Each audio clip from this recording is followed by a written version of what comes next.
매티 노블. 평양의 좁은 골목 끝에서 1897년 겨울이었습니다. 평양의 바람은 유난히 매서웠습니다.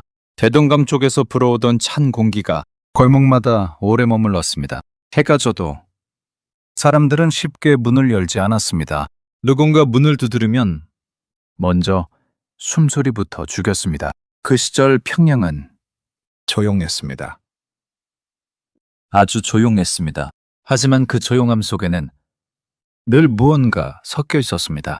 젖은 집 냄새, 연탄 타는 냄새, 기침 소리, 아이 울음, 그리고 밤마다 들려오던 낮은 발걸음.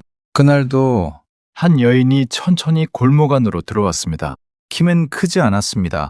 두꺼운 외투 끝에는 먼지가 묻어 있었습니다. 검은 가방 하나를 들고 있었는데 오래 걸어온 사람처럼 손끝이 조금 굳어 있었습니다. 그 여인이 매티 노블이었습니다. 사람들은 처음에 그녀를 오래 바라보지 못했습니다. 외국인이었기 때문입니다. 낯선 얼굴, 낯선 말, 낯선 걸음. 아이들은 문틈으로 몰래 얼굴을 내밀었습니다. 그러다 어머니 손에 다시 끌려 들어갔습니다. 문이 닫히는 소리, 철컥. 골목이 다시 조용해졌습니다. 매티 노블은 그 조용한 골목 가운데 잠시 멈춰 섰습니다. 그리고 아주 천천히 주변을 둘러보았습니다. 낡은 초가집들, 깨진 담벼락, 축축한 흙게. 그녀는 한참 동안 아무 말도 하지 않았습니다. 정말 한참 동안. 그녀가 처음 평양에 왔을 때 많은 사람들은 말했습니다. 여자가 뭘 하겠다는 건가?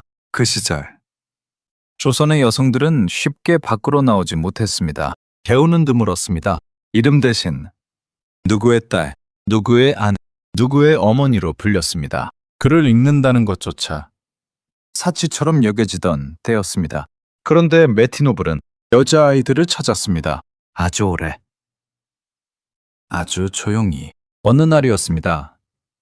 비가 내렸습니다. 지붕 끝에서 물이 떨어졌습니다. 방 안은 눅눅했습니다. 작은 등잔 하나만 흔들리고 있었습니다. 매티 노블은 낡은 나무방 안에 앉아 있었습니다.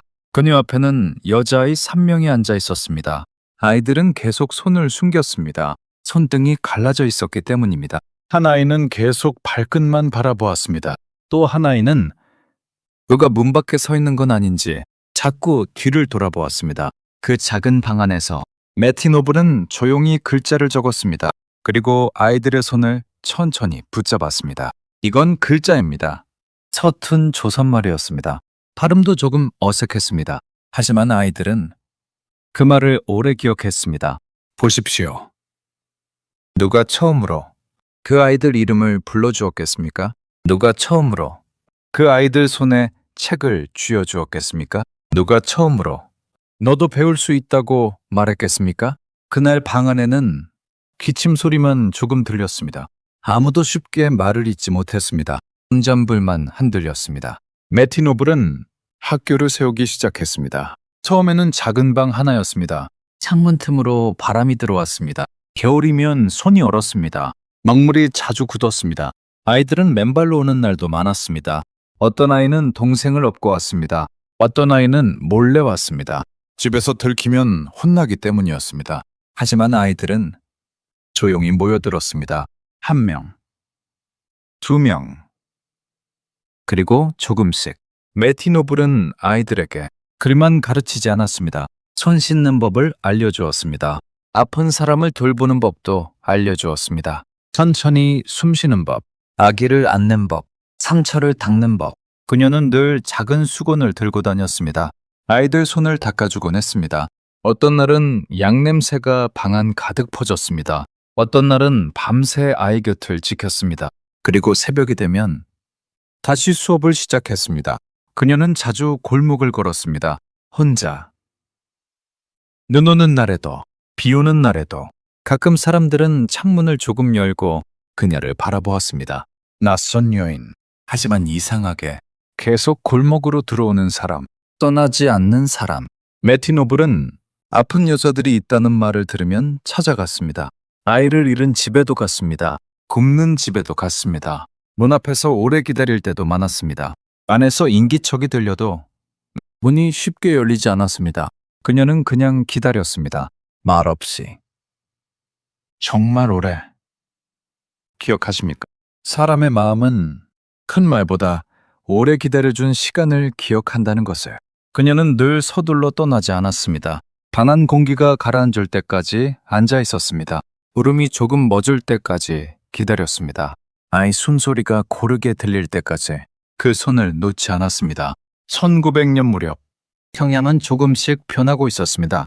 하지만 여전히 여자들이 배우는 일은 쉽지 않았습니다.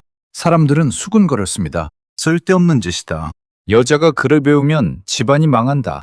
골목마다 그런 말이 떠돌았습니다. 그러나 이상한 일이 있었습니다. 처음엔 숨어서 오던 아이들이 조금씩 고개를 들기 시작한 것입니다. 책을 품에 안고 걷기 시작했습니다. 작은 목소리로 글을 읽었습니다. 그리고 어떤 아이는 다른 여자의 손을 붙잡고 함께 왔습니다. 메티노블은 밤늦게까지 등을 켜두었습니다. 창밖에서는 바람 소리가 들렸습니다. 먼 곳 개 짖는 소리, 누군가 지나가는 발걸음, 그리고 종종 아이들 읽는 소리, 서툴고 느린 글 읽기. 하지만 그 방 안에서는 누구도 재촉하지 않았습니다. 메티노블은 늘 기다렸습니다. 아이가 한 글자를 다 읽을 때까지, 틀려도 다시 읽을 때까지. 어느 날 한 아이가 물었습니다. 저도 계속 배울 수 있습니까? 메티노블은 바로 대답하지 못했습니다. 아이 얼굴을 오래 바라보았습니다. 손끝이 조금 떨렸습니다. 금잔불도 흔들렸습니다. 그리고 아주 조용히 말했습니다. 그렇습니다. 짧은 말이었습니다. 하지만 그 방 안은 한동안 조용했습니다. 아무도 움직이지 않았습니다. 그녀는 전도도 했습니다. 그러나 큰 소리로 하지 않았습니다. 골목 끝 작은 반, 좁은 마루, 젖은 신발 냄새, 희미한 등불 아래에서 그녀는 성경을 읽었습니다. 천천히, 마치 누군가의 상처를 만지듯. 어떤 날은 말씀보다 침묵이 더 길었습니다. 누군가는 울었고 누군가는 계속 고개만 숙였습니다. 그녀는 억지로 붙잡지 않았습니다. 억지로 믿게 하지 않았습니다. 그저 다시 찾아왔습니다. 다음 날에도, 또 그 다음 날에도. 평양의 겨울은 길었습니다. 손이 얼정도였습니다. 밤바닥은 차가웠습니다. 아이들은 서로 몸을 붙이고 앉았습니다. 메티노블은 자신의 외투를 벗어 아이들 무릎 위에 덮어주곤 했습니다. 그리고 자신은 그냥 차가운 벽에 기대어 앉았습니다. 밤이 깊어가도 그녀는 쉽게 먼저 일어나지 않았습니다.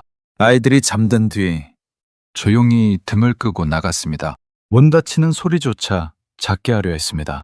보십시오. 정말 사람 하나가 세상을 바꾸는 것은 거창한 말 때문이었겠습니까? 아니면 아무도 보지 않는 방 안에서 오래 남아있던 그 시간 때문이었겠습니까? 누군가는 기억합니다. 한겨울 차가운 손, 젖은 치맛자락, 등잔 냄새, 낡은 책 한 권, 그리고 끝내 떠나지 않았던 한 사람. 세월이 흐르면서 평양의 여성 교육은 조금씩 자리를 잡기 시작했습니다. 여자아이들이 글을 읽었습니다. 편지를 썼습니다. 성경을 읽었습니다. 누군가는 선생이 되었습니다. 누군가는 또 다른 아이들을 가르쳤습니다. 작은 방 하나에서 시작된 일이었습니다.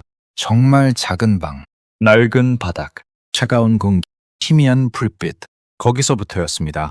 메티노블은 유명해지려 하지 않았습니다. 앞에 서려 하지 않았습니다. 그녀는 늘 사람들 사이에 조용히 섞여 있었습니다. 아이들 뒤에 앉아 있기도 했습니다. 아픈 사람 곁 바닥에 앉아 밤을 새우기도 했습니다. 그리고 새벽이면 다시 골목을 걸었습니다. 언제나처럼 천천히. 지금도 누군가는 기억합니다. 평양의 좁은 골목, 차가운 겨울바람, 낡은 나무문, 그리고 검은 가방 하나 들고 걸어오던 여인, 메티노블. 그녀는 큰 목소리를 남기지 않았습니다. 대신 오래 남는 발걸음을 남겼습니다. 그 골목 끝에, 그 조용한 방 안에, 아이들 떨리던 손끝 위에 아직도 조용히 남아 있습니다. 우리는 때때로 너무 큰 이야기만 기억하려 합니다. 하지만 사람을 살리는 것은 가끔 아주 작은 방문 하나였습니다. 한 번 더 두드리는 손, 끝까지 기다리는 침묵, 그리고 쉽게 떠나지 않는 발걸음이었습니다. 오늘도 누군가는 그 오래된 청양골목을 떠올립니다. 운전 냄새와 함께 구독과 좋아요로 함께 해주시면 감사하겠습니다.